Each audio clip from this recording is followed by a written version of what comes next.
Olá pessoal, tudo bem? Eu sou o Renato Folino, Head de Wealth Planning da XP Private. Vamos conversar hoje aqui sobre um assunto muito relacionado à aprovação da Lei 14.754 no final do ano passado, que trouxe algumas novidades em relação à tributação de investimentos no mercado financeiro, tanto no Brasil quanto no exterior.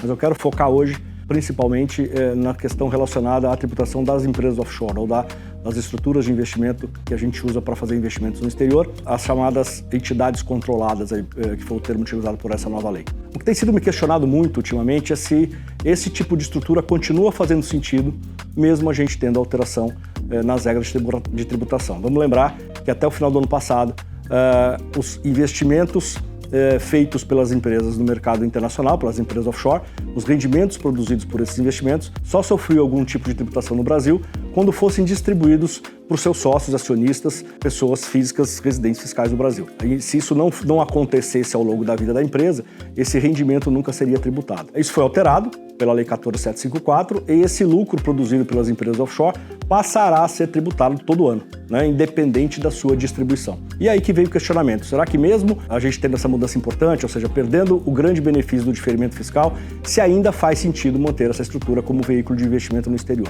E a minha resposta é sim, eu entendo que sim, que vale a pena manter essa estrutura, porque ela ainda vai guardar algumas características muito interessantes em relação, principalmente, à questão do planejamento sucessório.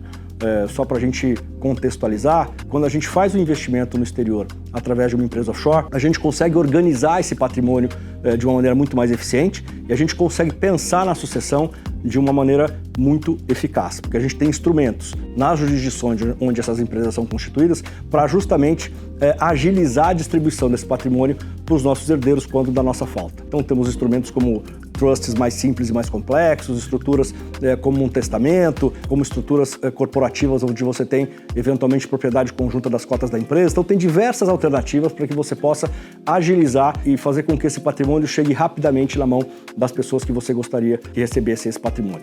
Além disso, quando a gente faz investimentos no mercado americano, e por que mercado americano? Porque o mercado americano é, sem dúvida nenhuma, o principal mercado financeiro do mundo e a grande maioria das pessoas tem dinheiro investido nos Estados Unidos. Então, quando você faz investimento nos Estados Unidos, através da sua pessoa física, ou seja, a gente abriu uma conta diretamente nos Estados Unidos no nosso nome pessoal, a gente tem que tomar um pouco de cuidado em relação à questão da tributação nos Estados Unidos. Ainda que a gente não seja americano para fins fiscais, dependendo do tipo de ativo que eu tenha na minha conta nos Estados Unidos, eu estarei sujeito ao imposto de herança lá. E esse imposto de herança, ele tem uma alíquota máxima nos Estados Unidos de 40%. Então a gente precisa tomar um pouco de cuidado. Se a gente trouxer isso para o nosso ambiente de investimentos, ação de empresa americana é um tipo de ativo que não se deve ter numa conta de pessoa física, porque este tipo de ativo é considerado um bem de raiz americano e, portanto, sofre a incidência do imposto de herança quando a gente falece. Entre outros, tem os ETFs, os fundos mútuos americanos e outros tantos. Então, a gente precisa tomar um pouco de cuidado e a gente fica muito limitado quando a gente faz esse investimento através da nossa pessoa física. Além disso,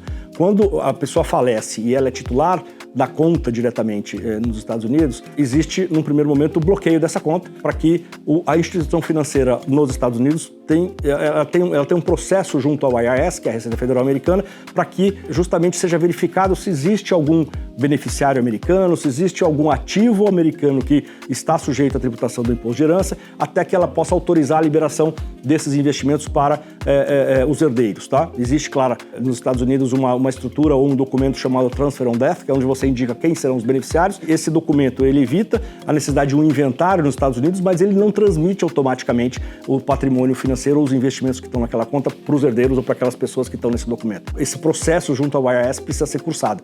E ele pode ser rápido ou ele pode demorar. Então, pode ser que você seja pego no meio do caminho e a sua conta fique muito tempo bloqueada até que se libere esse recurso para os seus herdeiros. Quando você faz o investimento no mercado americano através da empresa offshore, você não precisa se preocupar com esses pontos. Por quê? Porque a titularidade dessa conta lá vai ser de uma pessoa jurídica. E a pessoa jurídica, ela não morre. Quem morre são os sócios. E toda a questão sucessória vai ser resolvida na jurisdição aonde essa empresa está constituída, no país aonde ela está constituída. Então você não tem processo sucessório nos Estados Unidos. Então toda essa questão da discussão com o IRS, se incide ou se não incide o imposto de herança, ela acaba. Então fica muito mais simples e você tem muito mais liberdade de operar no mercado americano. De uma maneira geral era isso. Então, portanto, voltando ao começo da nossa conversa, eu entendo que sim, que faz sentido manter essa estrutura de investimento no exterior, porque ela tem outras vantagens que não só a vantagem tributária, tá bom? Obrigado e a gente volta aqui com outro assunto no próximo Minuto Wealth Planning.